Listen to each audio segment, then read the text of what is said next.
Well, welcome to all the survivors. But we still have a certain number of people in the lecture room. Today we will finally talk about a really interesting subject. I mean, not the previous subjects were not so interesting, but they were meant to be as a motivation for what I think is one of the most beautiful subjects in physics or mathematical physics, which is conformal field theory. In particular, the conformal bootstrap.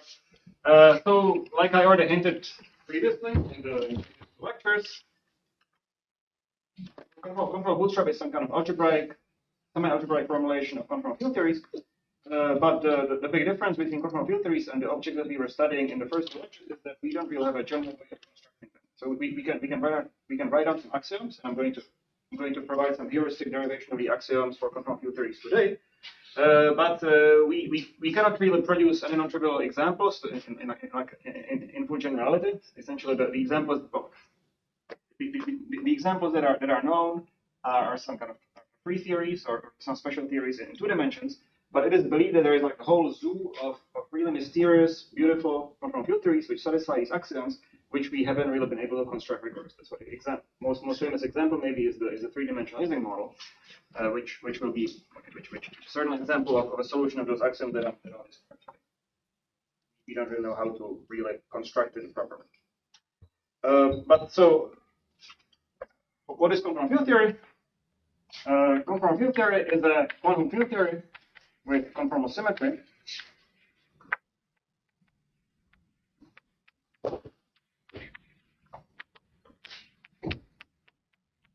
IPHT with conformal symmetry, and I'm at least for the time being, I'm going to be in a general dimension,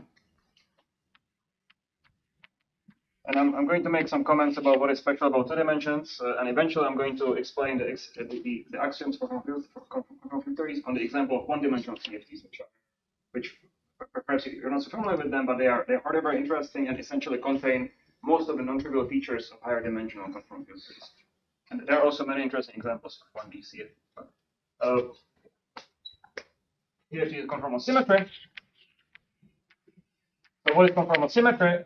Well, it is conformal maps are maps which preserve the metric up to some scalar rescaling. So conformal symmetry. So these are some maps. You have some Riemannian manifold. Suppose you have a manifold M with some metric G. Then the group of conformal maps on this manifold are all the maps from M to M, such that when you take the pullback of your metric, then you get the metric back up to some prefactor, which is usually written like that. So it's just some scalar function. So this is an element of like the symmetric square of the cotangent bundle, and this is just a scalar function.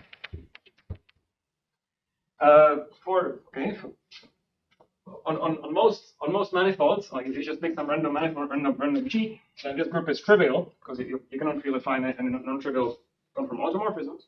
But there are certain special manifolds for which the group is very interesting, and those will be the manifolds that will be important for us today. So when you take M to be the round sphere, so d-dimensional sphere, so okay, we have a 15 d dimensions, this is a dimensional space-time. You take the sphere with the round metric on it, then the group of conformal automorphisms is essentially SO1, D plus 1. There are some subtleties whether you require them to be orientation preserving and so on, but basically the Lie algebra is the Lie algebra of SO1, D plus 1 D dimensions. The other important example is this manifold is Riemannian. Now another important example is a Lorentzian manifold, which is a cylinder R times SD minus 1, where you put the metric of one sign on SD minus 1 and the opposite sign on R, so it's a Lorentzian signature metric. In that case, the group of conformal automorphisms is essentially SO2, D, universal cover. So what does this thing mean? Basically, so this group SO2, D has a maximal compact group, which is SO2 times SOD. And so this group doesn't act on M. So the M looks like this. You have a spatial slice, which is a SD minus 1, and R goes up in time. So what this twiddle means is that you need to decompactify this SO2, which will produce for you time translations. Okay, so the maximal compact group over here is, instead of SO2 times SOD, it's R times SOD. Right? Because if I neglect the fact that SOD itself is not simply connected, but you just decompactify this SO2 to the universal cover, you get R, and that produces the time translations. Sorry. So in your two examples, your G more or less has the same dimension, right? Yeah, these two. Yeah, you stated that generically the conformal group is trivial, so it means eventually you could have conformal groups of arbitrary dimensions, or maybe is this the maximal one you can get? Yeah.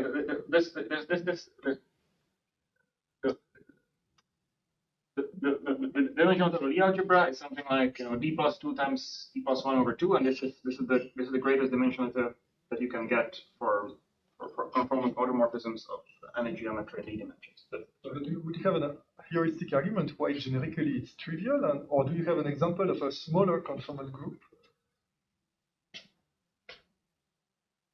Also, maybe it's a little bit different in 2 dimensions, because in 2 dimensions.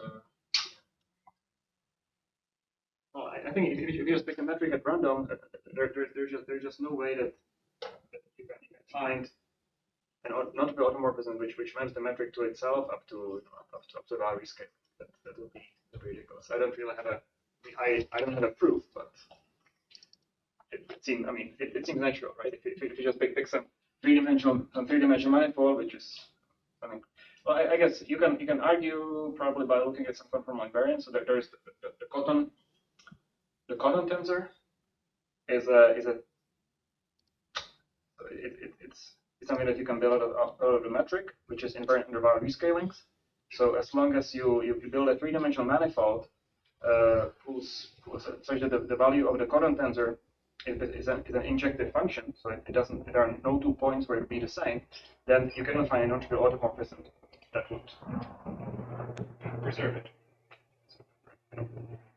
Automorphisms in 3 dimensions are the same things as maps of the manifold to itself, which preserve the cotton tensor. If the cotton tensor is injected, you cannot find such a map. So, and in higher dimensions, even it looks like you have roughly as many unknowns as equations if you're looking for an F.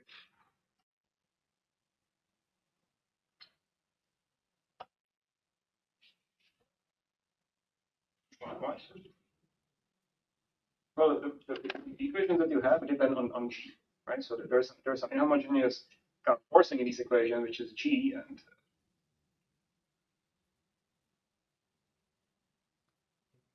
A little bit lost, but it was a question. the question is if you just pick some.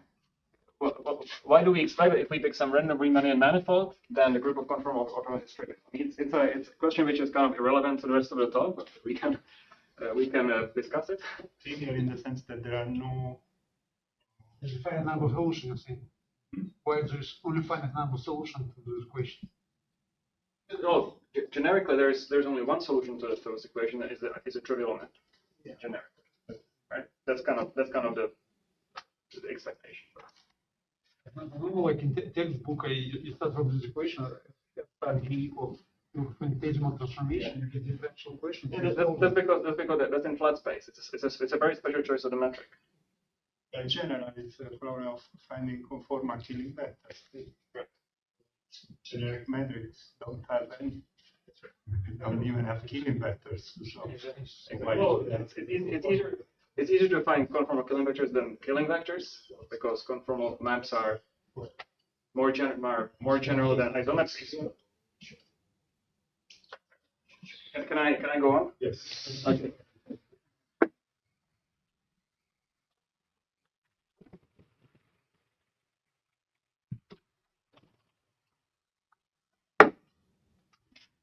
Okay, so the upshot will be that the representation theory of these two groups will be very important for controlling the physics of CFTs. But before I say how this is done, let me just list some examples. I mean, this is obvious to many of you in the audience, but just so we are on the same page. So what are examples? How do we produce examples of CFTs? Well, kind of the most famous one, most canonical one, is to take statistical lattice models in d-dimension, so d-dimension lattice, go to the critical point, and go to long distances.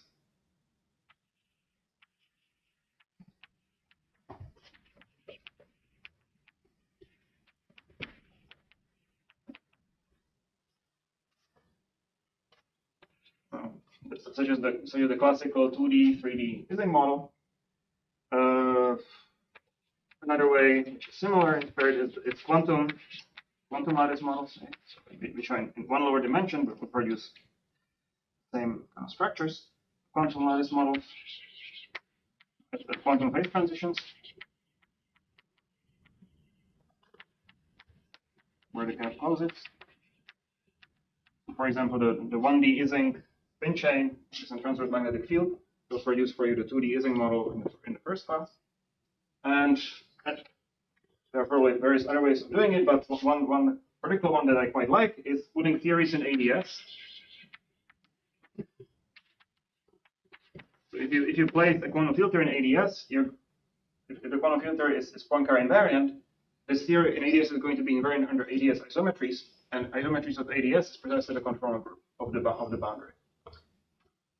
So if you just need, you don't need conformal theories in ADS, just the Poincare invariant theories in ADS will produce conformal invariant theories on the boundary. And this is one of the ingredients of ADS-C. Now, there are two important adjectives that you can add to conformal field theories. These are unitarity and locality. Quickly say what they are. So unitarity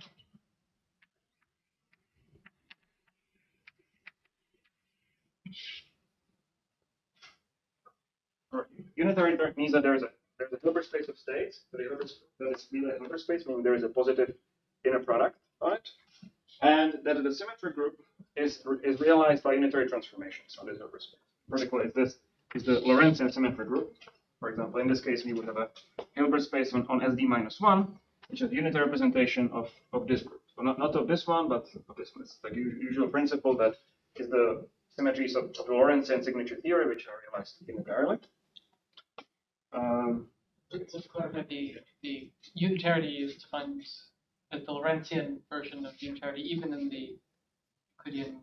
Yeah, when we say theory is unitary, that means that the group of isometries of Lorentzian or group of symmetries in Lorentzian signature is realized unitarily. That's what usually meant by unitarity. Of course, this is not what mathematicians necessarily mean unitarity. For mathematicians, unitarity is just means unitary representations of some group, and it could be this group or this group. But physical unitarity is Lorentzian unitarity always. In a Euclidean signature, unitarity is the same as reflection positivity. Euclidean theorem. So we give it a different name. So at what point in here are you assuming analyticity lets you rotate from one to the other? I'm not talking about big rotation or anything. I'm just a quantum filter is a bunch of different ingredients. One of them is existence of some Hilbert space, another one is some correlators. But okay, I haven't yet discussed detailed properties of correlators, so that I would have to talk about big rotation. So unitarity, we have a Hilbert space.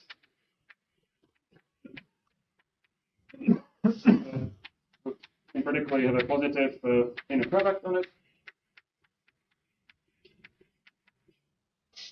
And this is kind of automatic for the second example, for the quantum lattice models, as long as your Hamiltonian is a Hermitian, then it's only unitary. In the first example, it's not completely automatic.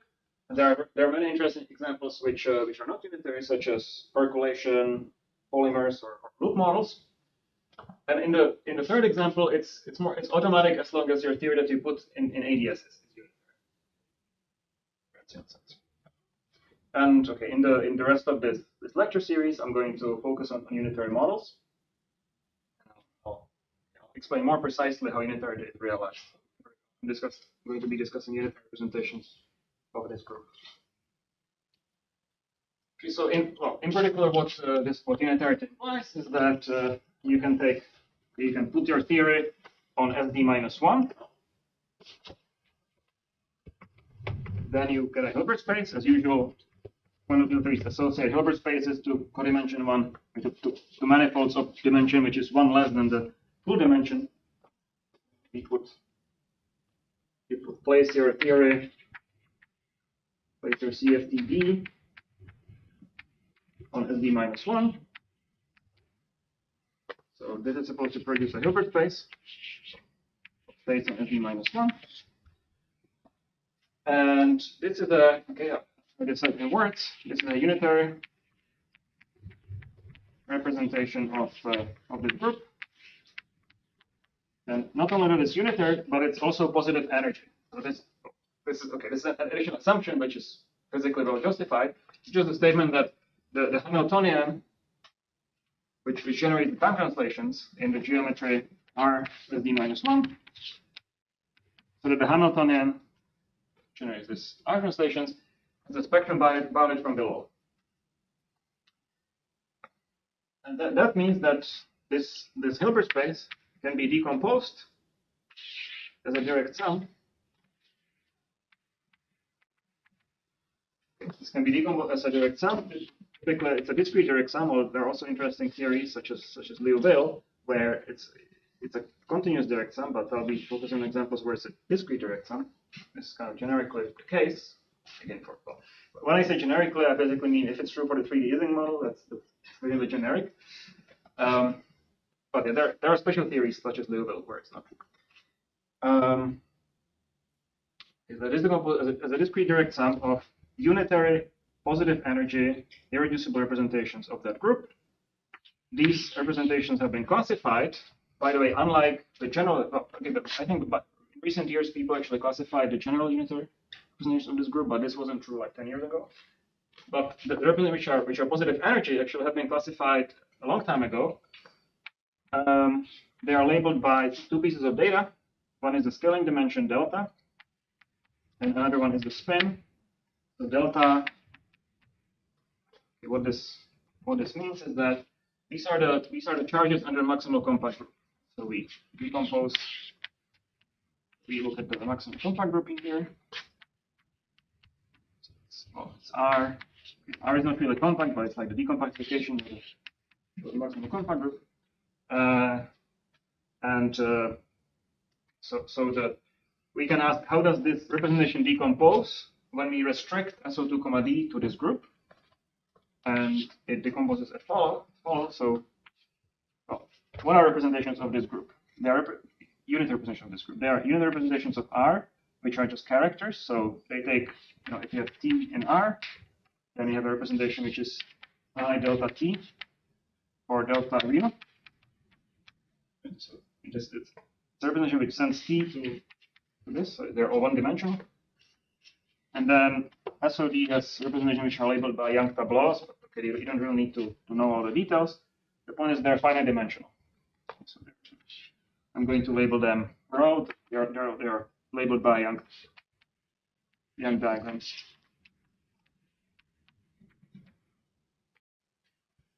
Okay, now when you take one of these representations and you decompose it under this R times SOD, what you find is that there is a lowest weight vector, or lowest weight space, which under R has weight delta. So this is what I mean by having weight delta. And under SOD, it transforms as rho. So this is the finite dimensional vector space whose dimension is the same as the representation of SOD. But this is not it. And it keeps going. Delta increases in increments of 1. And R gets tensored with the fundamental representation of SOD. So that's the Young diagram, which has just one square. Or maybe I can just call it V. V is the fundamental of SOD. Okay, and then it keeps going. By the way, this is not necessarily irreducible, but it's true as the statement of representations. The full decomposition looks like that. It's some from 0 to infinity of delta plus n. So these are the level n descendants, and rho gets tensored by the symmetric and symmetric tensor power of the fundamental representation. So what these are the operators or states of the form where you act with n derivatives on the primary. So this is the primary.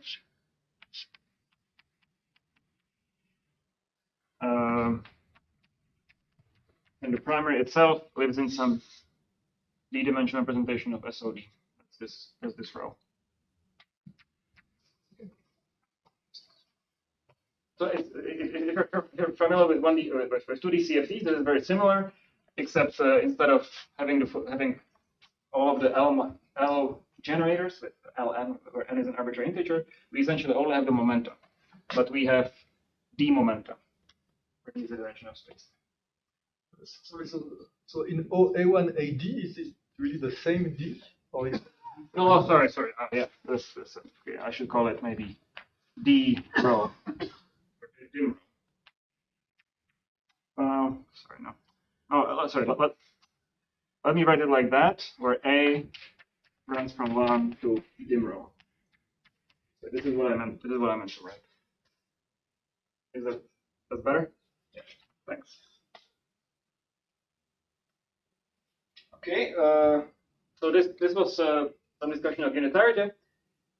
Now, locality is another adjective that you can add to CFT. So what is locality? There are many ways of saying what locality is, but essentially it means that your underlying model only has local interactions. So, for example, the critical point of the Ising model with the nearest neighbor interactions or finite range interactions would give you a local CFT, but the long range Ising model would not give you a local CFT. This is not a very mathematical statement.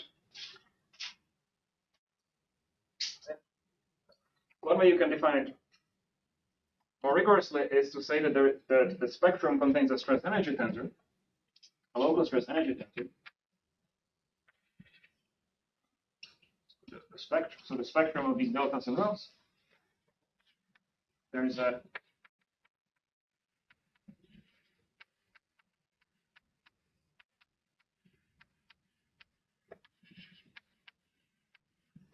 stress energy tensor, EAB, which is an example of a primary operator. So it's an example of this O, whose dimension is equal. So delta is equal to dimension of spacetime, and the rho is the symmetric square, symmetric traceless. It's just the representation which is labeled by the Young diagram is 2 rows, sorry, 1 row and 2 columns.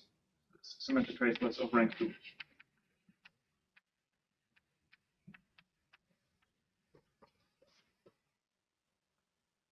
This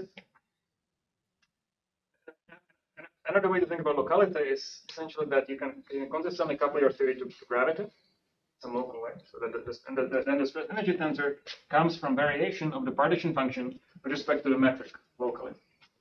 So you could imagine say coupling even long range model to gravity if you wanted to, but then if you vary the metric, the partition function would not change in a local way. So that's why the stress energy tensor would not be a local operator in the case of long range. But for the rest of the lectures, it will not actually be needed, strictly speaking. But I'm going to assume that locality is just defined by the existence of the stress energy tensor.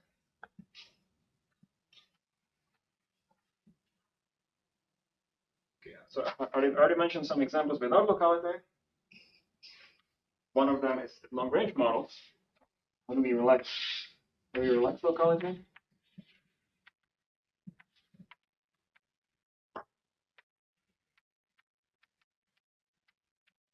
Long range interactions.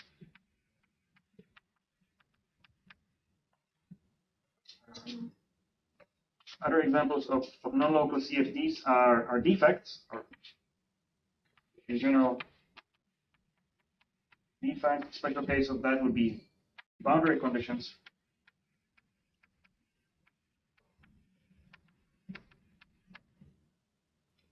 And in the case of ADS theories, it would be non-gravitational theories in ADS.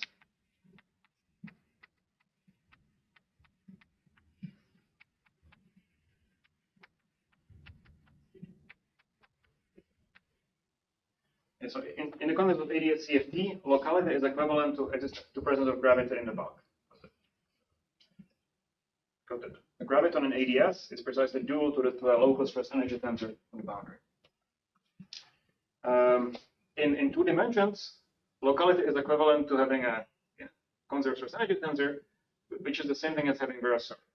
So local 2D CFDs have a Virasoro, but non-local 2D CFDs do not have Virasoro. So for example, conformal boundary conditions for three-dimensional CFDs, certain 2-dimensional boundary conditions, even though they're conformal, they're only invariant under the global conformal, which is somehow the subgroup of the 3D conformal group which preserves the boundary. So they do not have Virasoro. And there are many examples of these non-local theories, even in 2 dimensions, without Virasoro. In fact, I'm not going to assume locality. So I'm not going to assume that there is a conserved stress energy tensor.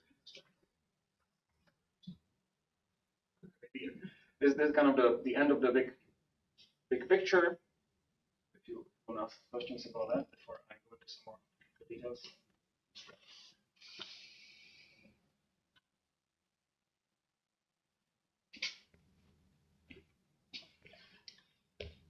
Yeah, so the setting for the rest of the lectures will be not necessarily local, but unitary conformal theories. And let me now explain to you how do we axiomatize them.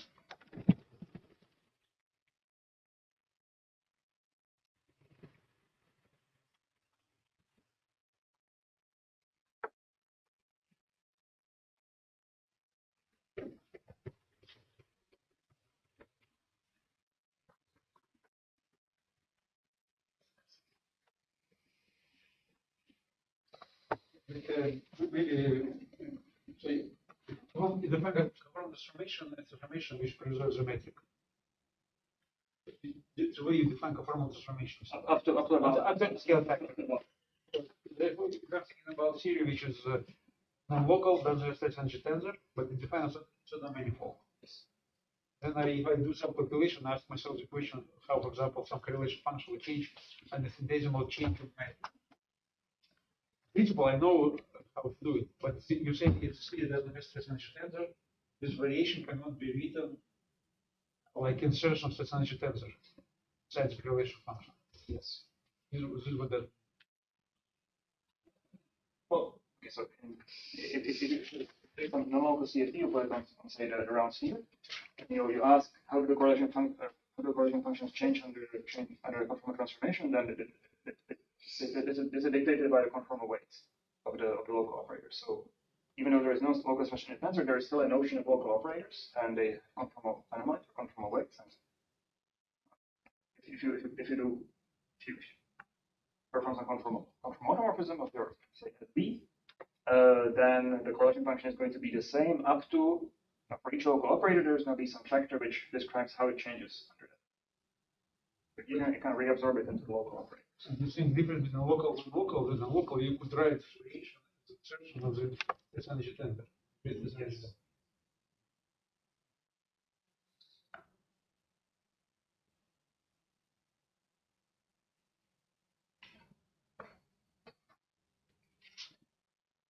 Okay, so for pedagogical purposes, I'm going to restrict to 1 dimensions. Like I mentioned, even though typically 1D CFDs are not often discussed so much in textbooks, actually they are very physical, and they contain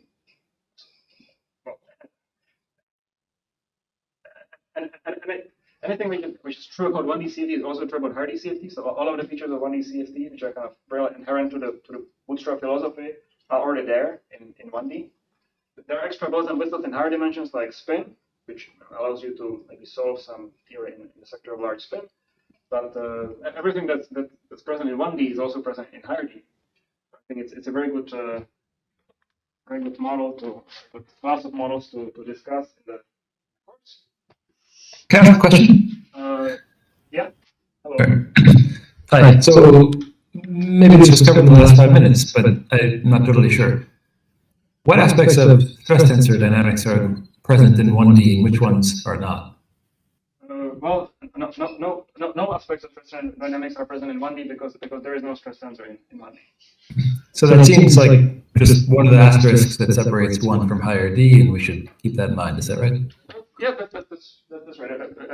As I was saying before, I'm not going to assume locality interest. Yeah. So yeah, you can add locality into axioms if you want to, but in that case, you're going to throw out everything you're going to throw out all the 1D CFTs. And in fact, for much of the applications of the Bootstrap philosophy, locality is not needed. So I'm not going to assume locality, and that allows me to discuss 1D as a good toy model for a very good model for CFTs in general.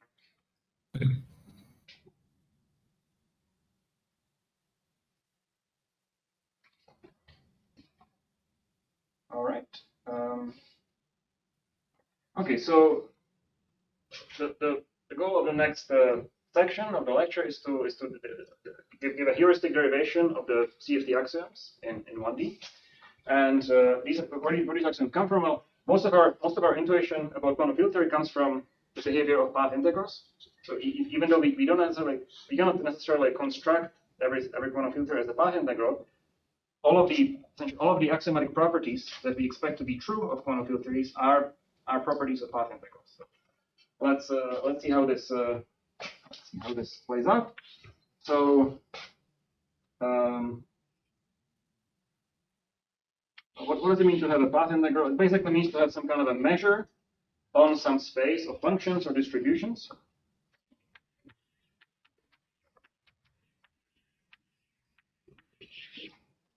So path integral means that you have a space of functions or generalized functions. You're not going to be very careful about distinction of function distributions.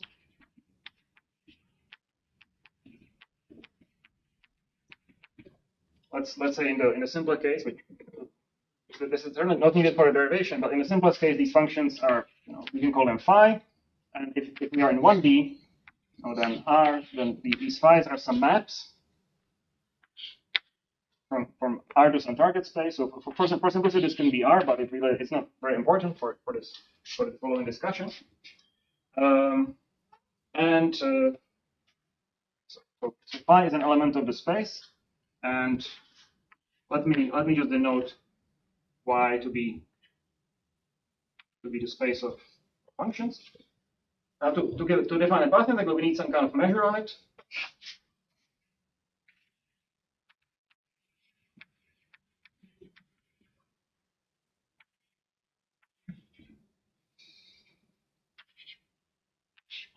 Measure on Y. Which if you say phi were the free field, then this is some kind of Gaussian measure on the space of distributions. And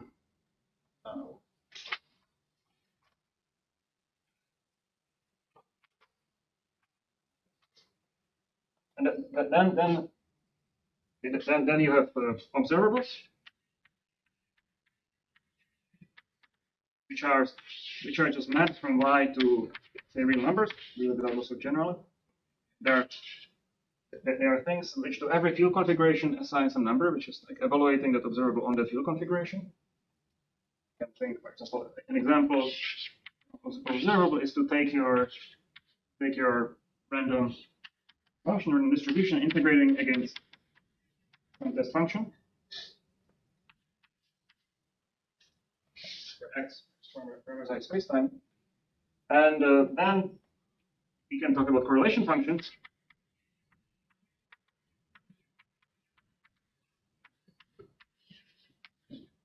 Which are the expected values of the random variables. respect to this measure. They are integrals O respect to the measure. So in the case of the free field or some perturbative theories, the measure would contain the e to the minus s. This is kind of a general picture, and any reasonable quantum field theory should satisfy kind of the same properties that this picture satisfies, even if it cannot necessarily be constructed in this way. So what are these properties?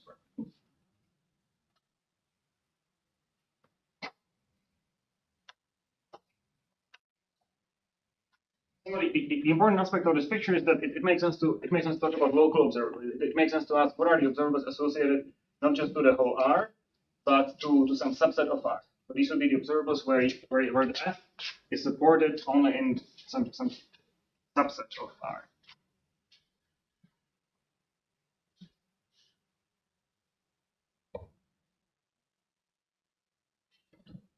Okay, but the first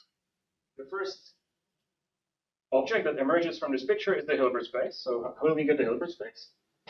Well, we only get a Hilbert space when the theory is reflection positive. So what does reflection positivity mean?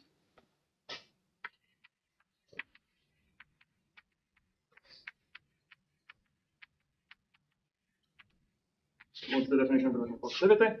Well, suppose that O is supported inside a unit ball, which is in this case just the unit interval. Suppose O is supported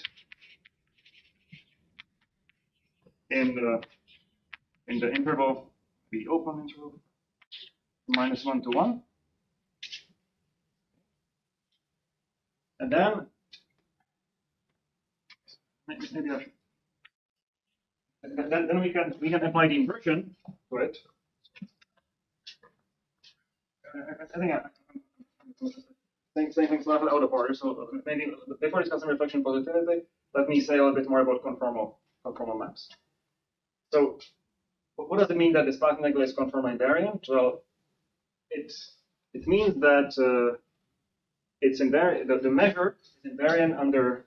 Well, let's just put this in parentheses. The conformal invariance means that the measure is invariant under conformal maps.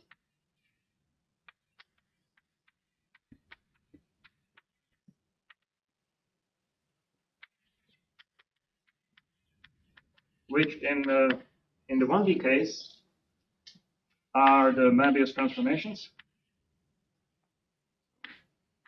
The group is ESL2R, which is the special case from the first. When I started explaining things today, I had this group SO1, D plus 1. So when you set D equal to 1, and you say the connected component of identity, you get ESL2R. And this group acts on the line by fractional linear transformations as such, AX plus B over CX plus D, where A, B, C, D are in SO2R. Okay, so it's BSO2R because minus identity in SO2R becomes identity in it's trivial on the line. That's why it's BSO2R. So maybe a few words about this group. So the algebra is spanned by the following vector fields, usually called P, D, and K. P is minus del x, and D is minus a dx, and K is minus x squared dx.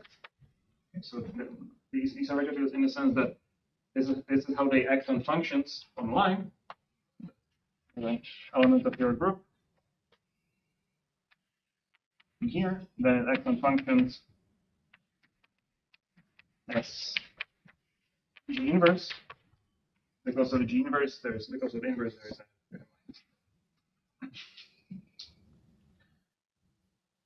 Okay, but actually, I'll specialize to the theories which are also invariant under parity. Is the transformation that send distance x2 minus x. So really, if you combine, if you add the R to BSO, you get another group. Does anybody know what is the name of that group?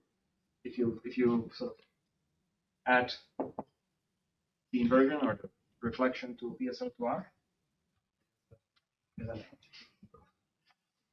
it's PGO2R. So all that's happening is that we are no longer restricting determinant to be 1, but we also allow determinant minus 1. So for example, minus 1, 0, 1, this is the reflection, right? Minus 1, 0, 1. So this is not in SO2R, but it's in GO2R.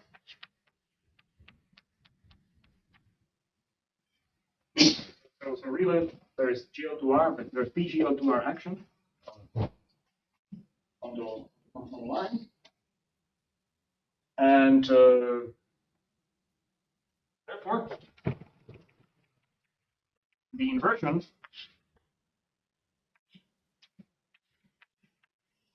which sends x to 1 over x is also a symmetry.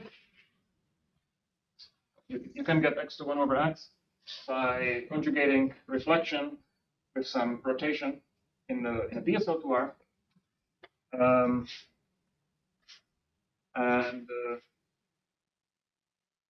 So this what we need is how I acts on PD and K.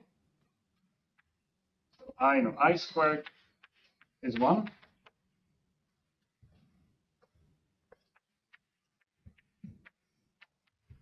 So if we conjugate P by I, you get minus K. The special control transformation is like a translation around infinity. If we conjugate P, we get minus B. Under inversion rescaling, positive rescaling becomes a negative rescaling. And from this, we can also get that I is minus P.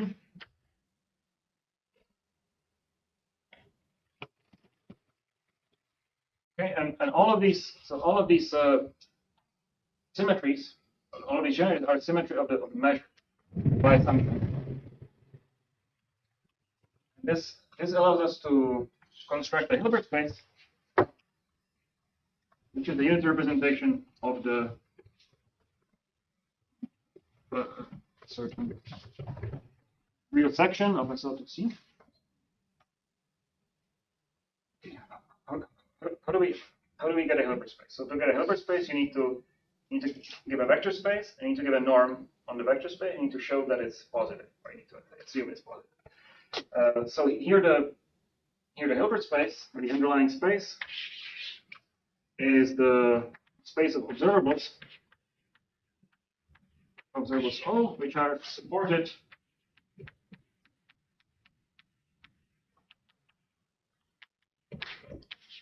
in the interval -1 and 1. So, say, for example, integrating your phi field against a function, or f is supported in -1 and 1. Or but you can also say take higher powers of this. So there's going to be some new observable in general, which is still supported in here. And okay, so we have some vector space, but how do we get a norm on this vector space? Well, we can use the inversion and invoke reflection positivity. So the norm of O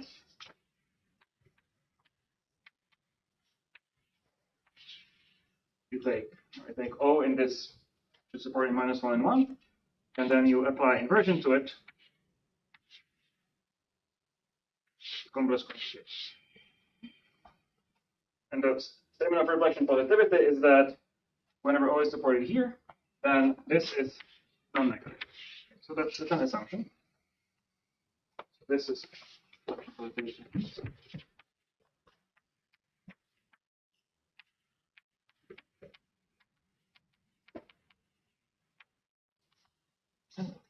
we're going to assume that our measure has this property. So this is some property of the measure. It may not be true for all measures, but let's assume it's true. You can often show it at the level of the lattice model.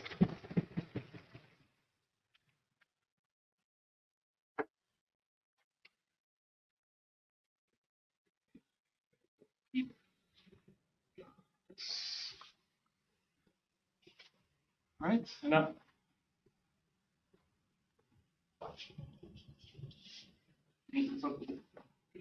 I don't want to be completely, I don't want to be 100% rigorous all the time, but there are subtleties that you need to face. Like for example, if you just take some say a space of O's which arise from smooth functions f, then then the space that you get will not necessarily be complete with respect to this norm.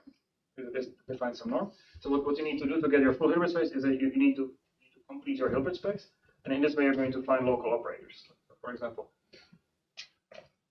so say, and a local operator which is supported at a single point is not is not L2 normalizable in the sense of the correlation functions, because the square of the operator is infinite, but it is L2 normalizable in this reflected sense.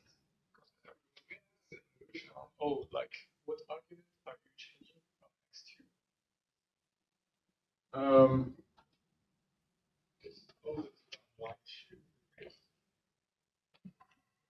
Well, I'm acting by I'm acting by pullback on the so O is defined as a function from y to r,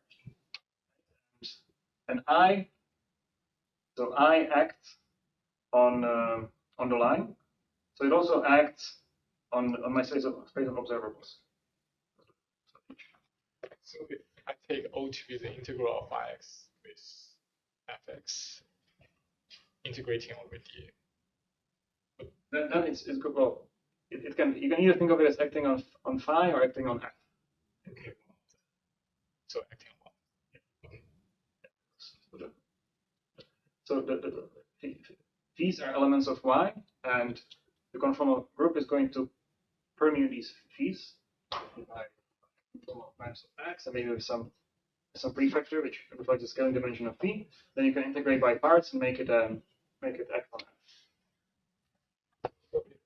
The picture to have in mind is that the conformal group moves the observables around. Supported inside the unit interval, then I always going to be supported outside the unit interval. Sorry, what is bar? It's complex conjugation. Everything is real. The measure is real. You said that O is real. Good. Yeah, that's true. But you can imagine they can.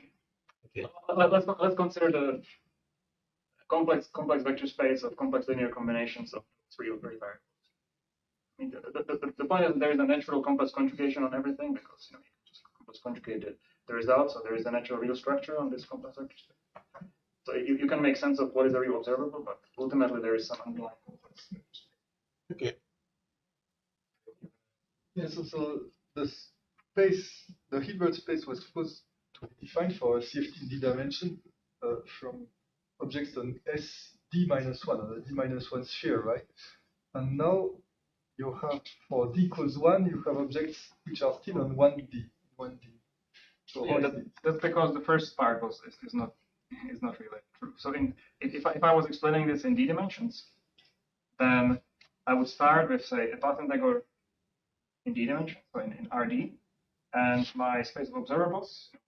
I would restrict my observables to be supported in the d-dimensional unit ball, and define the inner product on this vector space with the inversion, which maps the inside of the unit d-dimensional unit ball to the outside of the d-dimensional unit ball.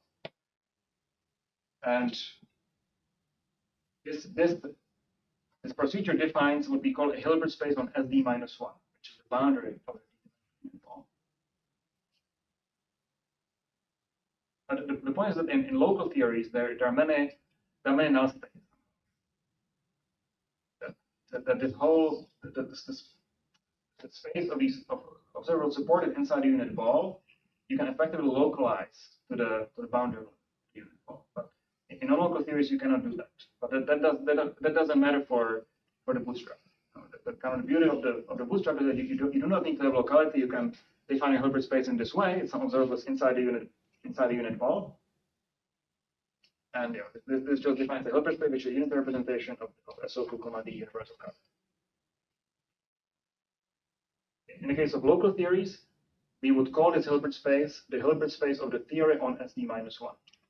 That doesn't always mean that we can realize it as something located on SD-1. So let me see if I can get a good example.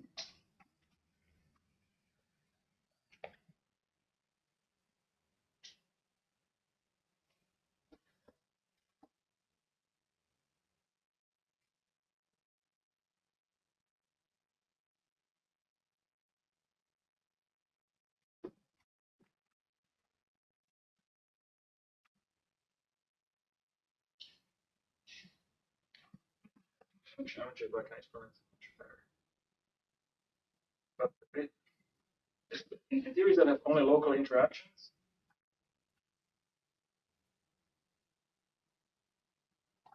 you can realize this Hilbert space as some kind of a space of functionals on the restriction of the field to the boundary, essentially because of equations of motion, which are local in that case. But if your theory is not local, then you cannot do that. But that doesn't really matter for the bootstrap. The bootstrap axioms still hold.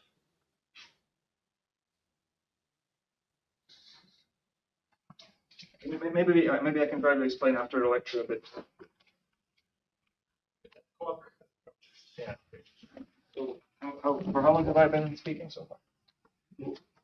We are 10 past 15, I don't know, right now. Right now we are 10 past Okay, 15, so I don't know. 5 minutes more, Maybe okay. maybe we can take a break. Right now? Maybe there are questions?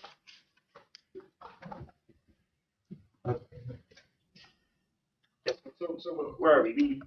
We have some measurement space of distribution, which is invariant under P, D, K, and I. And now we use it to construct the Hilbert space, assuming reflection positivity, which is a Hilbert space of things supported inside a unit interval under this norm. And as I was mentioning, it may be that there are many null states, so that there are actually, even though we assume that all of the is that all of the norms are non-negative, there could actually be many norms which are zero, and you need to quotient these out. So these will not. If you want to get a Hilbert space, then you need to get rid of the null vector. For example, in a free scalar, if you have a free scalar in d dimensions, then any state which looks like Laplacian of some f. So suppose f is completely supported in unit ball, and you take the Laplacian of it, then this even though it's an observable, it has a zero norm. In a product. If you didn't follow, that's fine because it will not be needed. Instead, now we want to talk about unitarity. So the claim is that the symmetry leads to some kind of unitarity. It makes the Hilbert into unitary representation of some group, but we need to identify the group. So what does this symmetry mean? It means that it means that zero, because zero if you act with either P, D, or K on anything in the path integral. Let's act on the OIO. So here I'm acting on the first term, then I'm going to act on the second term, but I'm going to commute P through I. So for first, P is real because it's a real vector field, so it doesn't care about the bar, but it cares about the I, and it becomes minus K.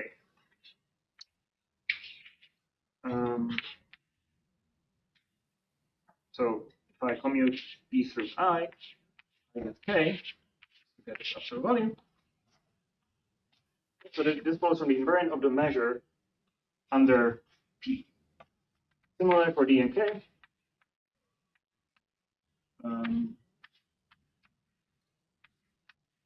Now when I commute through it, I get minus D.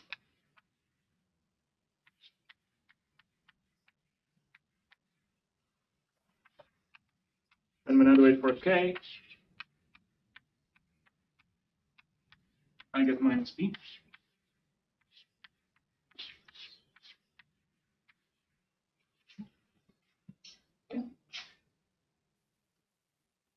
So using these relations, we can identify which the algebra gives rise to unitary action. If you have some Lie group which acts unitarily, meaning it preserves this norm, then the corresponding Lie algebra is realized as anti-Hermitian operators. That's the usual statement that you have some unitary G, then you can write it as a e to the a, where a is anti-Hermitian. So now we want to identify which linear combinations of P, D, and K are anti-Hermitian, because clearly P is not anti-Hermitian. It's not true that P0 I0 plus PO IO plus O IPO is 0. That's just not. It just doesn't follow from these relations. However,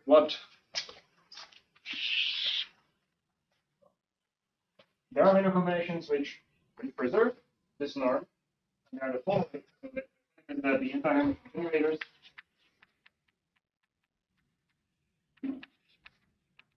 are ID. That is, you can easily get by multiplying by I here. If you multiply this thing by I, you get minus I, but then complex conjugation makes it into plus I. So it becomes a plus. So ID preserves the inner product. The other object which preserves the inner product is P plus K. If you take a sum of that and that, you see that P plus K preserves it. And finally, if you take a difference and multiply by I, it also.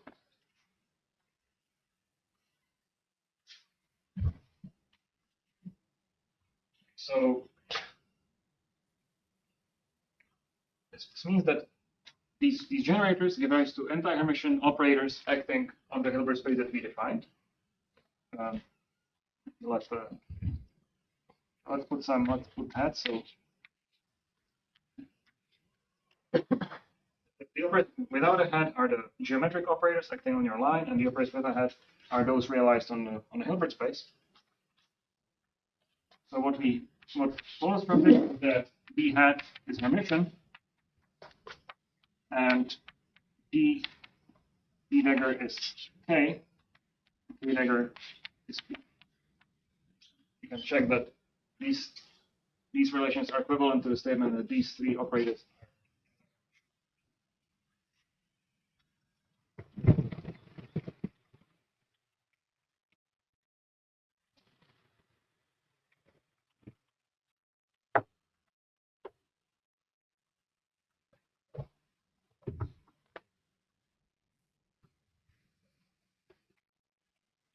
Is that okay?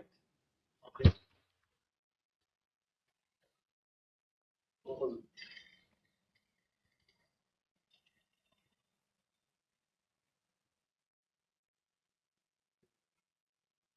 I'm not sure if it's completely obvious or if it's completely unclear what I.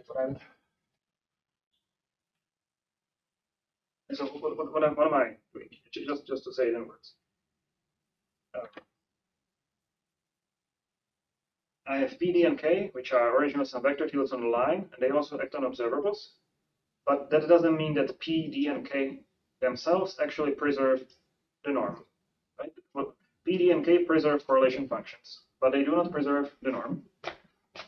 Rather, there are some other linear combinations of P, D, and K which preserve the norm. And the way to identify them is to see how I acts on them.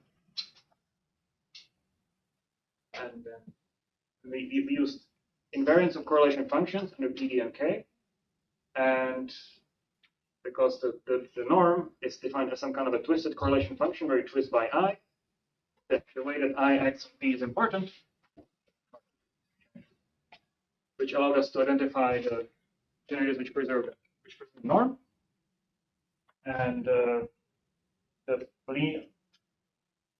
infinitesimal generators which preserve the norm are in fact, that's what in fact our mission means.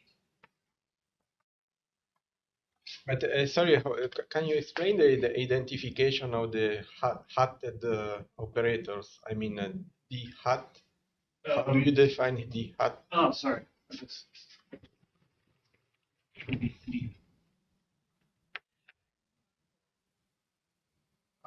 Okay. I think I wasn't thinking when I wrote it. All of this is supposed to be here.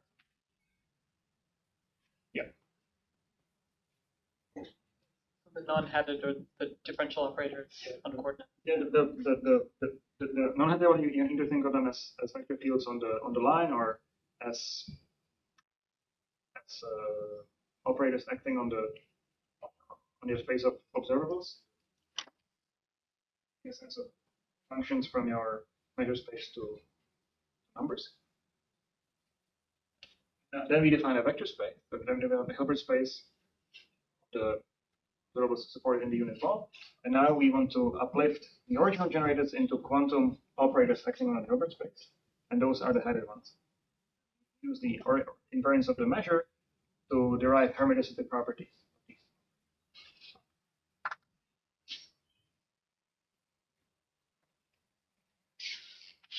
Okay, now these operators also form an algebra. You can check for yourself. We had this. We had minus k to k hat. P hat is 2d. So this algebra is the same as the algebra of the vector fields. Okay, but now we know that our Hilbert space is a unitary representation of this algebra, unitary in the sense of these hermetic conditions. So we can decompose it into unitary irreps of this algebra. Hilbert space decomposes. That's more or less what we had before. Infinity of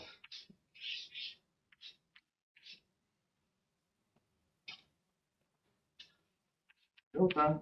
Well, actually, not only there is delta, there's also spin. That's because I talked about R. So R is this reflection. Remember, x goes to minus x. So that's kind of like a degenerate version of the spin, where the spin can be either 0 or 1, where the parity number of your operator is just minus 1 to the j. I have an observable which maps to minus 1 to the j and the reflection.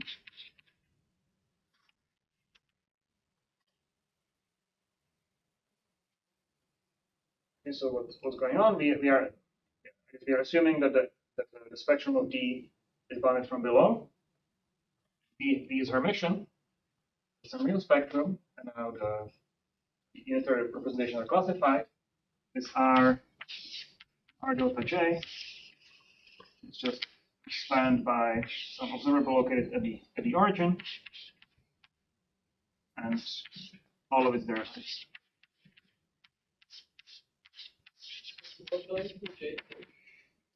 Oh, sorry, the J. Oh. J can be the 0 or 1.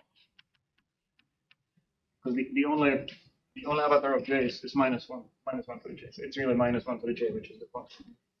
But it behaves essentially like the spin.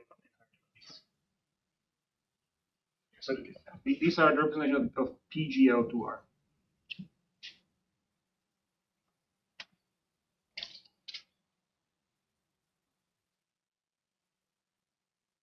Okay.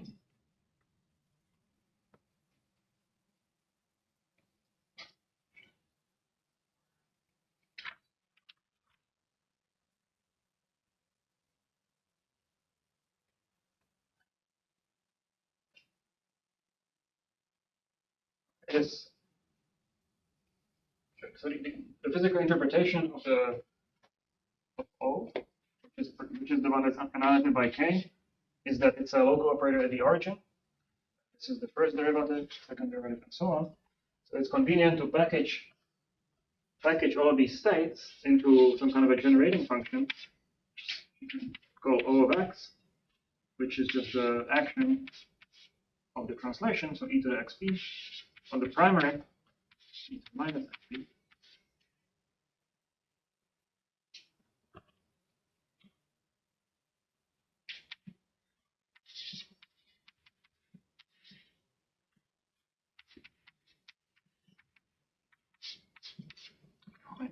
If I write it in this way, I should put the commutators here, like a double commutator.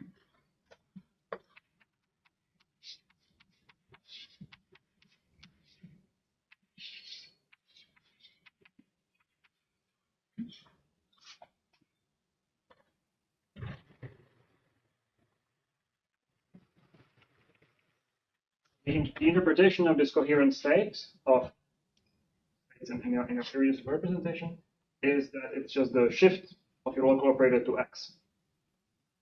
Sorry, Dalimil. O has the scale dimension delta. Yes. In R delta J equal O is assumed to have what? Yeah. So sorry. So maybe I said it. I said this too fast. So you have your Hilbert space. You decompose it into irreducible representations using this symmetry, and then you find some irreducibles. Each irreducible has a lowest wave vector, and the lowest wave vector is labeled by its eigenvalue.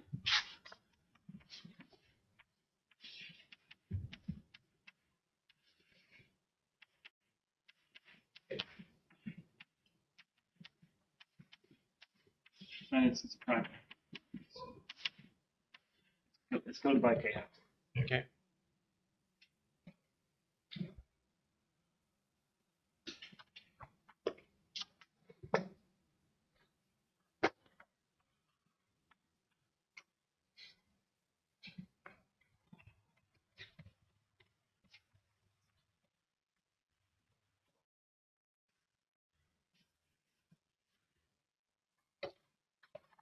Then you can check from the commutation relations that the D, or PD and K, act on O of x in the following way. So first of all, P, when it acts on OI of x, is just a derivative. So now there's a plus sign. That follows from this definition. You see that commutator with P is the same thing as adding an infinitesimal increment to x.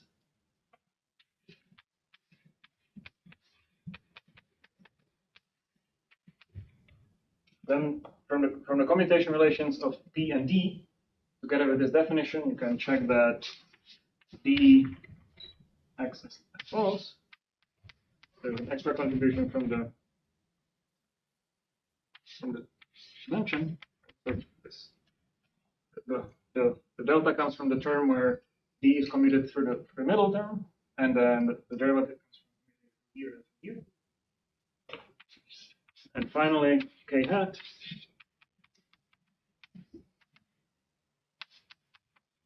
is this differential operator.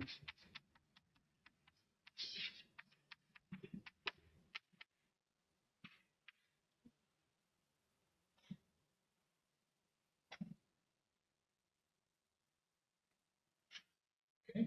Now we can take this OI of x, which we define as some special eigenstates in the vector space of observables, and we can insert them into the path.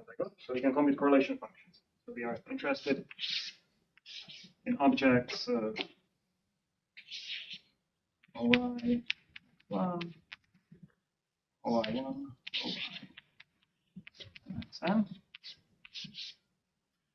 and because correlation functions are invariant in the PD and K, you can fix some of them. For example, as you probably already know, the 1-point functions are 0 for all I except I equals 0. So I equals 0 is just identity, which is the only finite dimensional representation that's present. Identity is just delta equals 0, j equals 0 state, which has no descendants.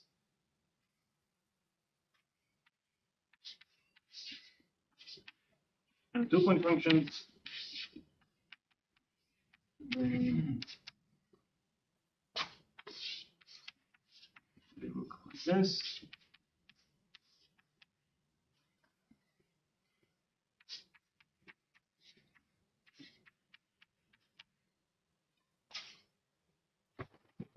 There's a maybe slap I think is this factor of minus 1 to the j, which I'm getting because I'm assuming that OIs are real operators, meaning that they're the complex conjugates themselves. Which means that if you want to implement reflection positivity statement that if OJ is the reflection of OI, the result should be positive. But if you reflect OJ, you get a factor which is minus 1 to the spin of O. So if you want to preserve reflection positivity, then you need to put in, then it should be minus 1 to the J. Do we assume here that I and j still not equal to 0? Yeah, sure.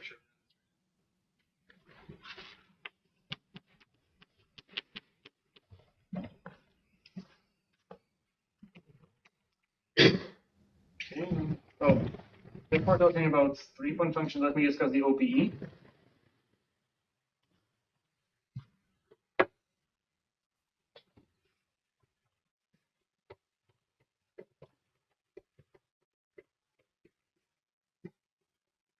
So these all states they have a dual life both as states and as operators. So they are operators because we can think of them as some kind of generalized functions on this measure space, which means we can multiply them.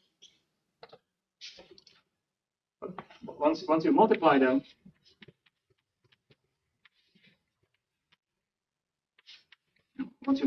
you can interpret this product as an element of your vector space, and then you can decompose this vector using the decomposition into irreducible vector space. This is how you get the operator product expansion. Let's assume that x and y are in the unit wall. Then both of these things are some elements of our Hilbert space. If we multiply them, we should still get something which is a finite norm, because the norm of this thing is essentially the 4-point function. Take product x and y times the product at 1 over x, 1 over y. So the norm of this is a 4-point function. So as long as x and y are away from each other and away from the borders of this interval, then this should be a vector of a finite norm, which means that we can decompose it using the direct sum decomposition.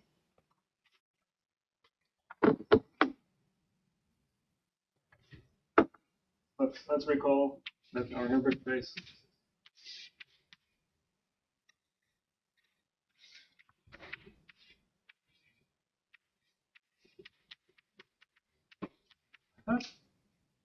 so let's just decompose this vector using this decomposition. So first of all, there's going to be some sum over k,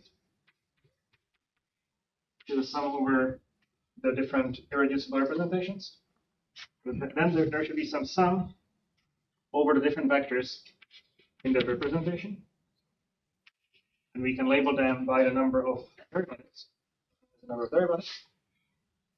And then there's going to be some coefficient, which is a function, psi I, j, k depends on x, and depends on, and here we have the nth descendant of OK, depends on x and y, and let's say this is the origin. Actually, let me set y to 0.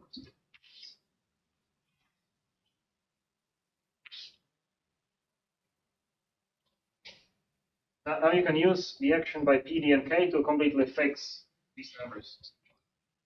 The claim is that if you D doesn't really teach you anything. The action by D teaches you that. Let's maybe show. So if when you act on the left, D is some differential operator in X. On the left-hand side, D acts like XD plus the sum of the dimensions.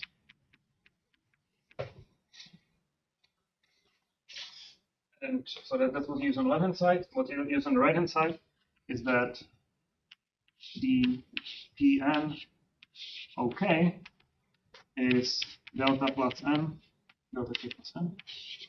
OK. Now, and when you compare left-hand side to the right-hand side, you find that C, I, J, K, and X is some number. Number C, I, J, K, n times a function of X, which is X to the minus delta minus delta J plus the delta K plus n. It's a homogeneous function of X, which is the power, and the power is dictated by this.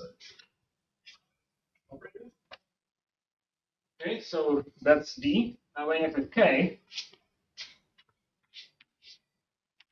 on the left-hand side, you get X squared D plus 2x delta I.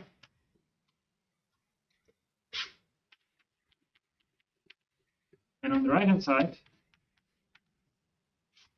you need to act with K on Pm O OK, and you can check that this basically you have to commute K through n p's, and then what you get is n times 2 delta plus n minus 1,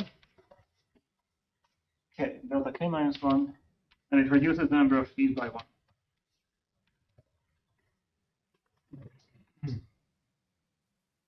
For example, when n is equal to 1, it's just Kp.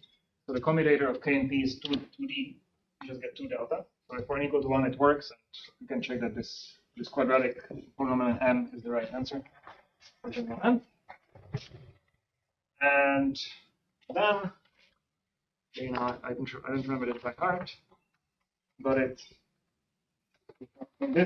from comparing left-hand side to the right-hand side, you get that this numberCijkn, so this number over here, is an independent prefactor Bij times the following ratio. So delta K plus delta I minus delta J n gamma over n factorial and 2 delta K n gamma of 2 delta K.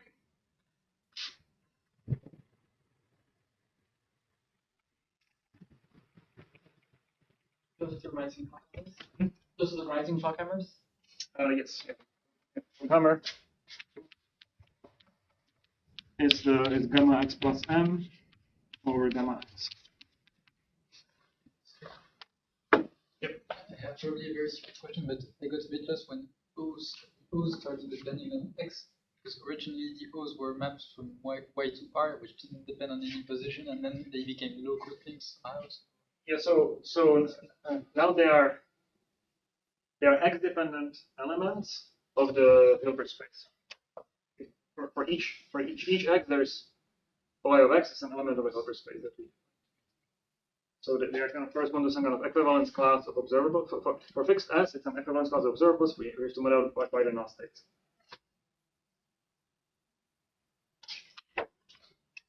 That's why it's the equivalence class.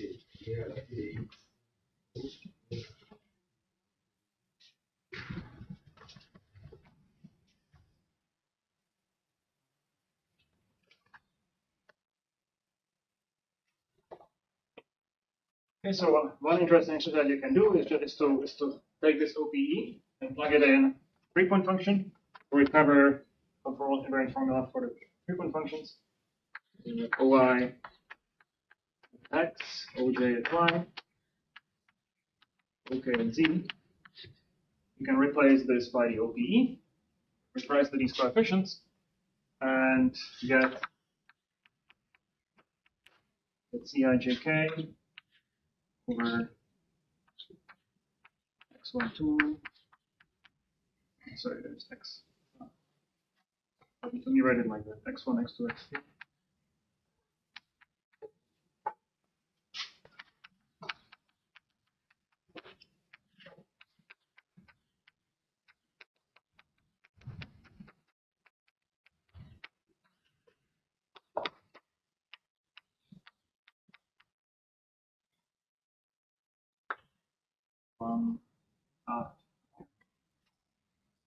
X13 x I plus delta I plus delta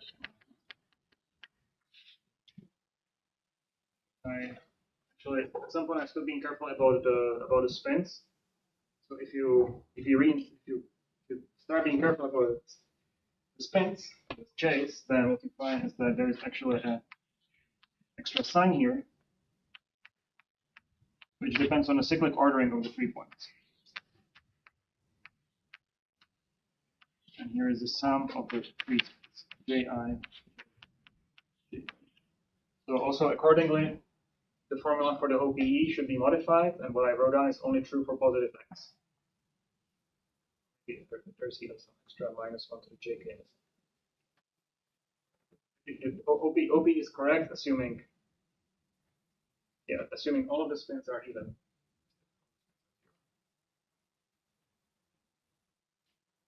You can get the right signs by actually supplementing the analysis that I did by acting with the reflection arc.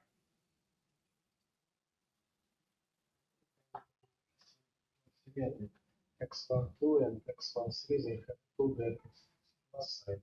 Oh my god. Okay, yeah. Sorry, yeah, thanks. This is of course wrong. It should have complete cyclic symmetry. Delta I plus delta minus delta k. Thanks. Yeah.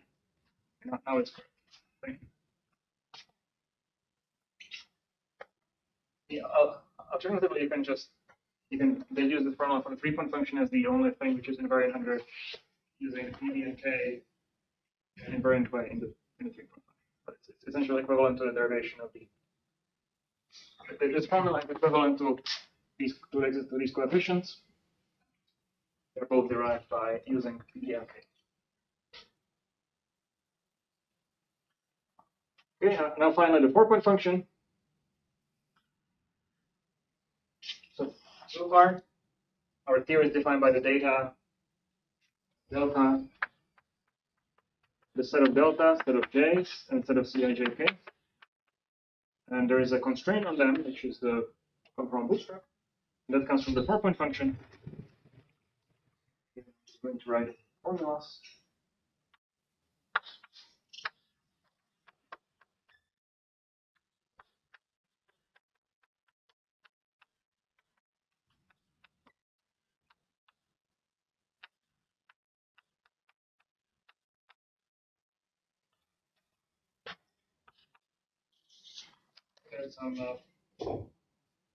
There's some big prefactor, which is essentially just depends on ratios of x's. Should I write it down or not? Let's write it. I mean, let's be even though I'm not deriving it, let's at least give you the right formulas. If you want to play with this. So there is a factor that really depends on x, which correctly captures the transformation of the 4-point function under PD and K and R. Which looks like that. So there's a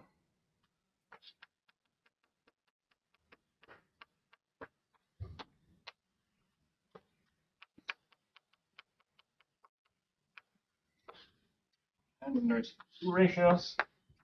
This looks kind of ugly, but it's uniquely fixed. Essentially, uniquely fixed by conformal invariance. Delta I minus delta J and 4 x 13 delta K minus delta L times a function what we call IJKL, which depends on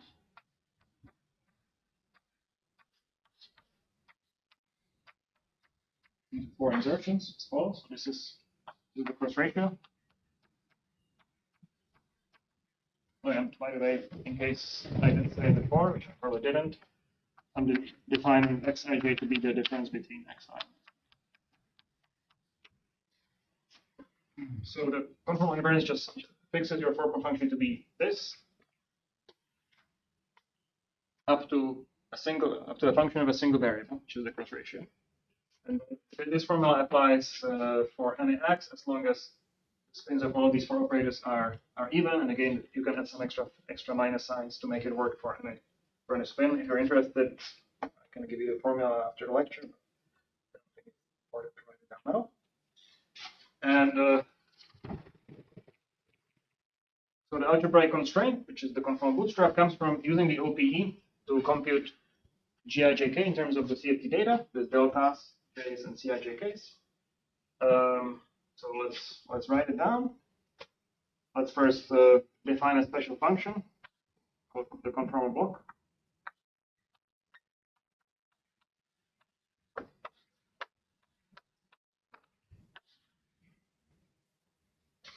So the conformal block, G delta.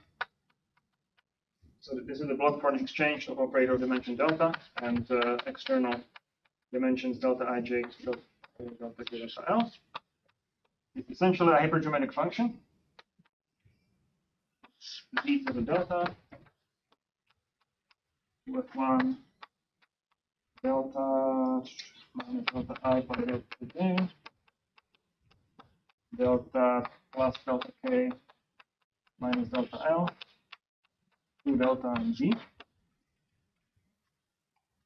Now with this conformal block, if you use the OPE of OI and OJ in a four-point function, you get a formula for GIJK. Okay, let's assume that the operators are ordered. X1 is less than x2, less than x3, less than x4. Okay, now I'm going to reintroduce all the signs coming from the non-trivial space just to make sure that they're correct. So it's a sum over all of the irreducible representations in your Hilbert space. So M is just some of those. So from the OP of I and J, we get CIJM, CKLM. Then there's a factor -1 to the JM. But this is the spin of the operator M. Then the conformal block.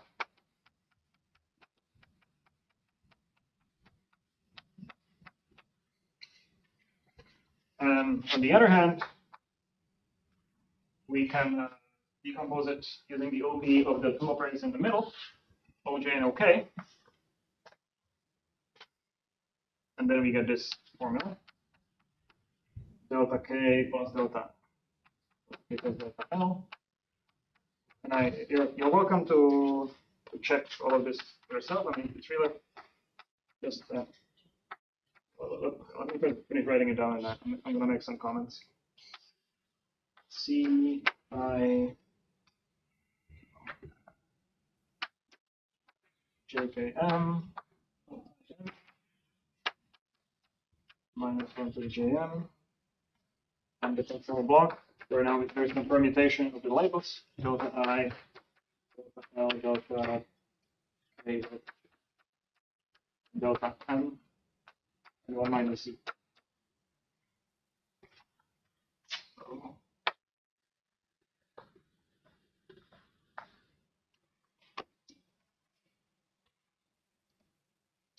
So this equation is a consequence of the OP, the fact that there is a multiplicative structure on your Hilbert space. And it's a constraint on the C's and on the deltas. This is true if Ji -1 to the Ji for all the external operators equal to 1. So for the trivial part. And this is called the conformal bootstrap equation.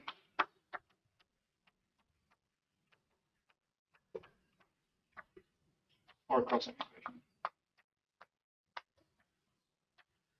Okay, so at this point, you can give a completely precise mathematical definition of a 1D CFT, of a unitary 1D CFT. The Hilbert space, which is a unitary positive energy representation of the algebra we discussed before, which gives rise to a set of deltas and j, corresponding discrete set of c's, such that for all quadruples I, j, k, l, this equation is satisfied. That's the definition. And now the task is to try to classify. That's a very hard problem, but we know that any unitary CFT in any dimension gives rise to a solution of these equations, because you can always take operators of your higher dimensional CFT restricted to a line, and these axioms will be satisfied. It's interesting to look for like more irreducible solutions of these axioms, which are inherently one-dimensional. And examples of such things come from long-range critical one-dimensional lattice models, such as the 1D long-range Ising. Other examples come from boundary condition for 2D CFTs. Those also have various terms, but here I'm just assuming global conformal symmetry. But for example, from conformal line defects in higher dimensional CFTs will not have Versor, and they will still satisfy these axioms. How much time do I have, Ricardo? It's 4.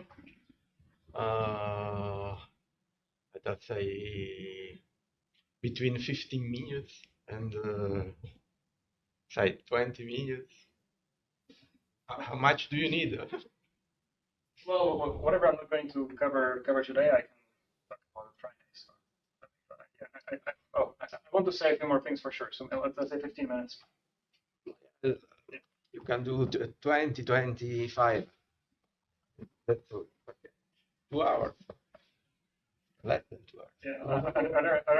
Are there any questions about what I explained? Very naive question. So you gave, two body function, 3 body, 4 body, via 3 body. And if you somehow ask for 5 body.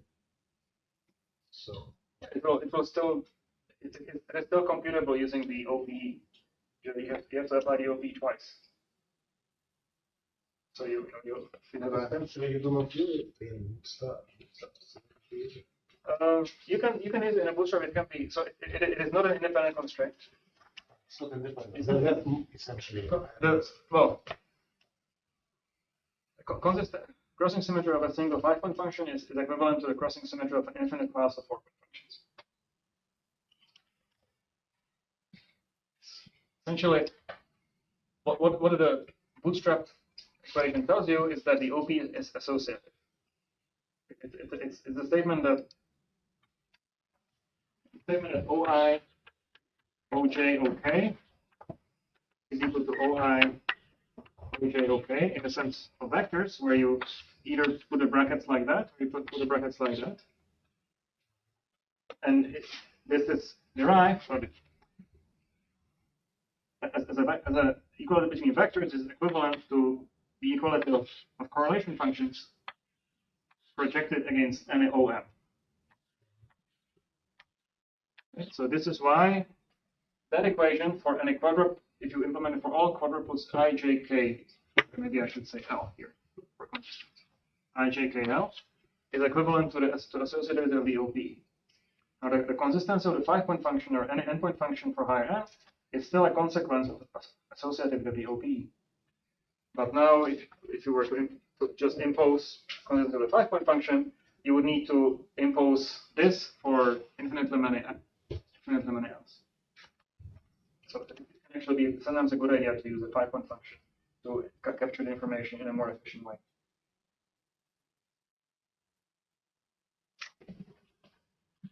Any more questions? I think local higher dimensional CFT which has a stress tensor. now I restrict this high dimensional safety to 1D. What's the difference between that? What happens to this stress tensor? Well, the stress tensor breaks up into irreducible to several irreducible representations. You see on the line some scalar operator component of it. Yeah. So the primary stress tensor itself it's going to give rise to as many operators as there are choices of indices. So I guess that's like b times b plus 1 over 2 minus 1. So this will give rise to this many primaries for the different choices of indices. All of them have a scaling dimension d.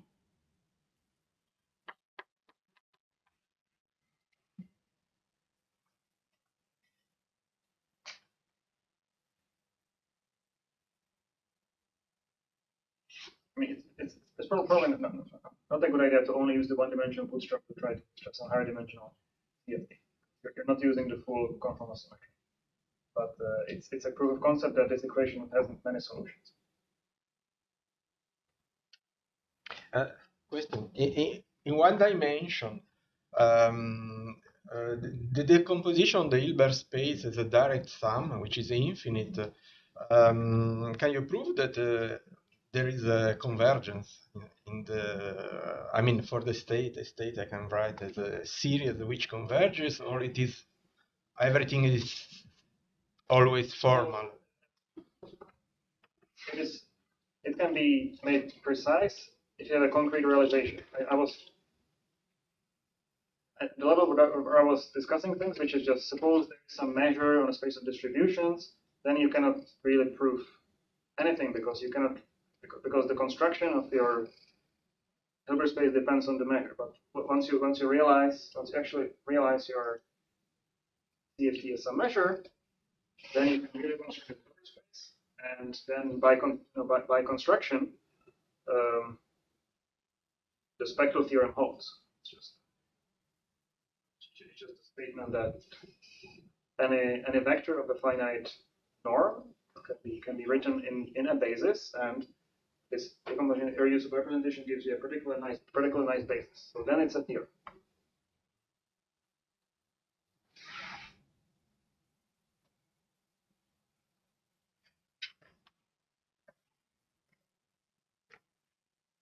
Maybe in the remaining time, I can discuss the simplest example of this example where these axioms are satisfied, which is the generalized free field, which will play an important role in the next lecture. What's the plan for the next lecture? In the next lecture, I want to discuss exact bounds on a CFT data, which follow from this.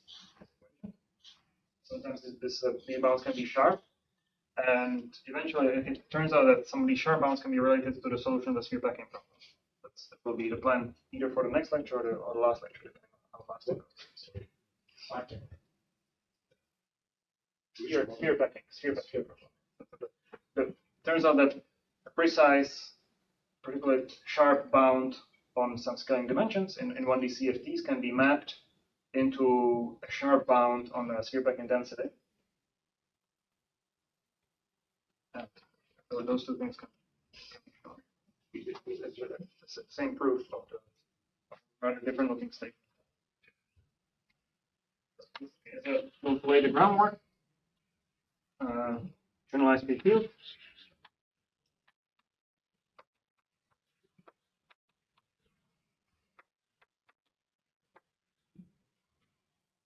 So this object can actually be formulated completely mathematically precisely as a probability measure of a space of distributions. It's labeled by a parameter delta phi, is positive, and the mu is a space of distributions.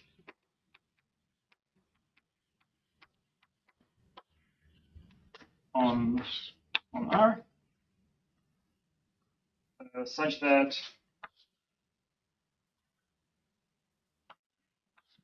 the covariance of the 2-point function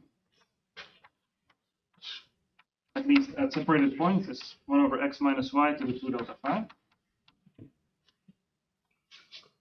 And such that the measure is Gaussian. Gaussian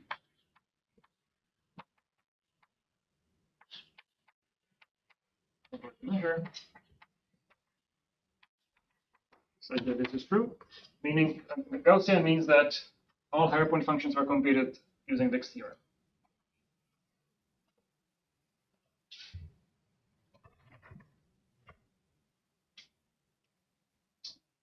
So now once you run this machinery of constructing the Hilbert space, you'll find the following basis for the Hilbert space. So there is a set of letters where the letters are phi, let's say phi is 0. Let me just write it phi. And all the possible derivatives of phi.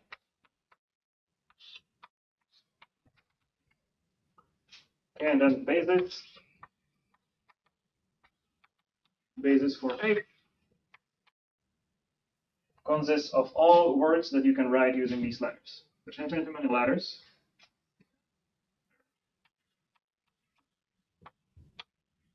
They are words that look like that.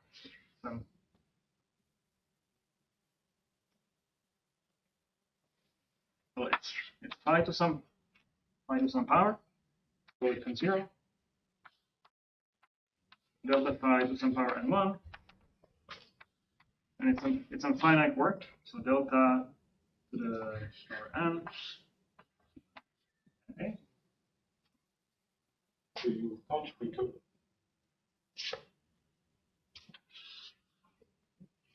The normal free field in one of would be delta phi minus 1. Yes. Yeah. So I want to. Can't do that. You have delta positive. I have delta positive here. I mean, you could. I suppose a free field is a respect. So generically for negative delta, the theory is not unitary, but you can sometimes play some games like removing essentially the only reason why it's not unitary when delta phi is between say -1 and 0 is because of the phi field itself. So you can remove it. You can say that the only observables are things which are say invariant negative shift symmetry. So you can cure it, but there are these subtleties which I don't want to get into. So if I assume that delta phi is positive, then all these subtleties go away. It's a measure in a space of distributions, and these are the operators. The theory is reflection positive from the get-go. What's nice about this basis is that all of these is a normal ordered product. What's nice about it is that they are all eigenvectors of D. With eigenvalue, which just counts the number of phi's and the number of. So each phi contributes delta phi. So here there are capital N phi. So it's N delta phi plus some from J to 1 and J times N. So this is the scaling dimension of this operator. In principle, you can compute all correlation functions of these operators systematically just by using this covariance and the fact that here is Gaussian. All the correlators are computed within big sum over big contractions.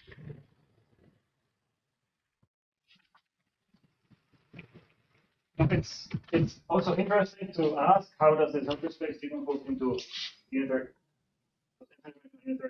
series of representation that we discussed. So the dimension is it really n the factor of delta or sum of the n? Sorry. There is small n's and capital N. So the capital N is the highest derivative that appears. So all of these are like these brackets are the different letters. There's no derivatives, one derivative, capital N derivatives, and the number of phi's that are. Oh, sorry. He's right, of course. Yeah. Not enough coffee today, it seems. All right. So what did I do? Yeah. So this is sum from 0 to capital N of mj times delta phi plus what I have before. Sum from N 1 to capital N of j times N. Okay, do you agree now? Thanks. So it's interesting to ask how this decomposes into irreducible representations.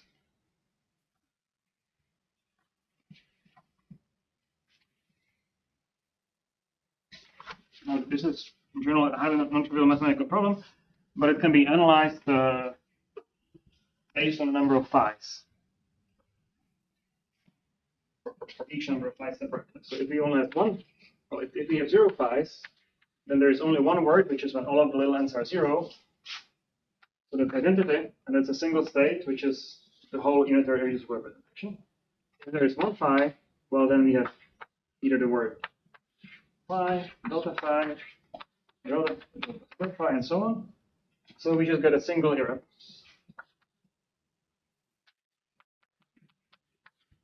which was the one that we denoted r delta phi 0 before. Oh, yeah, by the way, the spin of phi 0, it's a scalar. What would I use for this? I suppose you could twist it by the Z2 symmetry. So let's say it's 0. Now when you have 2 phi's, then there's no longer a single representation. There are actually linear representations, and you want to find the primaries. So the primary is going to be some state of dimension 2 delta phi plus n, where it has a number of derivatives. So to construct the primaries,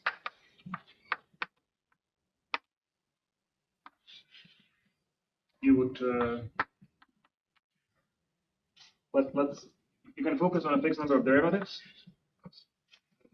The delta is going to preserve it. Some coefficients. J derivatives acting on one phi, and minus J derivatives acting on the other phi.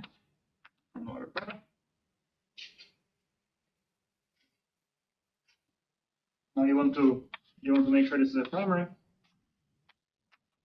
You set it so 0, and this fixes alphas up to an overall number. So actually for each,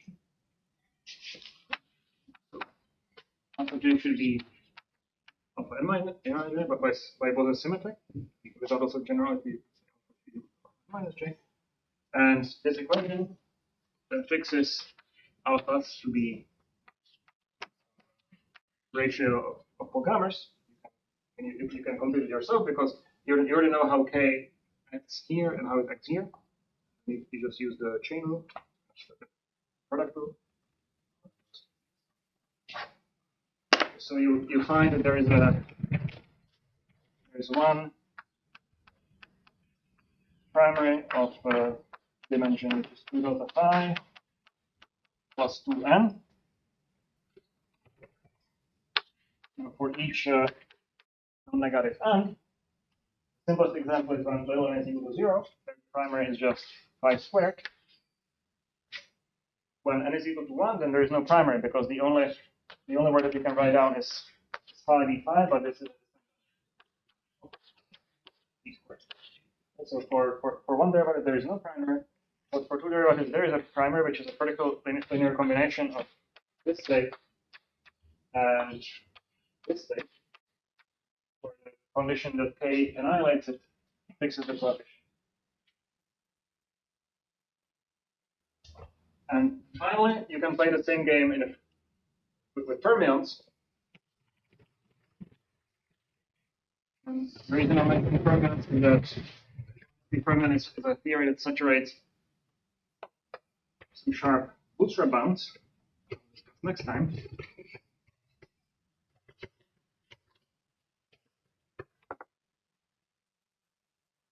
We can also construct a generalized free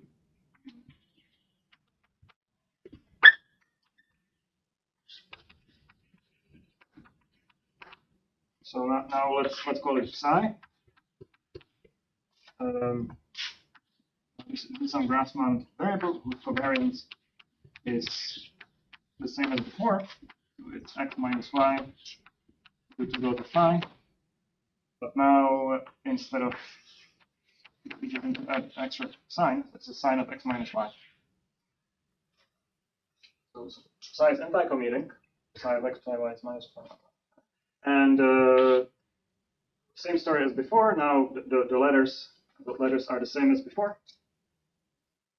I guess we need to make sure that there is no duplicity. So for example, delta psi squared vanishes. And we find again identity. Then you find psi, delta psi, and so on. So in a sector of one psi, a single representation, which is again r delta psi. And in a sector of two psis, there is now one primary for each n of dimension 2 delta psi plus 2n plus. So instead of even integer shifts, we have odd integer shifts, and that's because psi squared is 0, but now psi delta psi is a primary, because you cannot write psi delta psi as a descendant of psi squared. So the primaries with two psis have an odd number of derivatives, and the primaries with two phis have an even number of derivatives. So these two theories satisfy all those axioms. Just to stop. Thanks for your.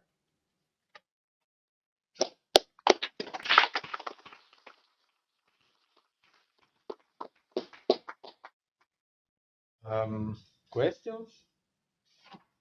Do you know the Laplacian description of these two? Yeah. Description essentially it's like dx b and some fractional power of the Laplacian. And instead of the usual free field would have Laplacian to the 1, and the generalized free fields would have Laplacian to some fractional power. But this is not a local operator, so really you should think of this as a double integral of dx dy times some kernel, which depends on the distance between x and y, and there's some number here, which is usually written as d plus s, if you're in d dimensions, and now then the delta phi is related to s as d minus s over 2. Yeah. You can write it even on the lattice. You can discretize it. It's like giving long-range interactions to the phis. By taking the continuum limit, you can define it completely recursively, at least for some range of s. Or if you want to define it for general delta phi, it's a bit harder. Still exists. But it's not a local theorem. It satisfies the axiom that I. Other questions? I have a question. Waiting for your lecture notes, do you have any reference for today's lecture? Not really. I mean, oh. Yeah, I can't think of an particularly good reference which would be outside. I mean, there are various places where I think some parts of this are reviewed, but I don't think it ever appeared in this form, like this discussion with how to construct a Hilbert space. So I mean, it's quite elementary, but well, the reference will be the lecture notes once they are ready. Okay, so thank you.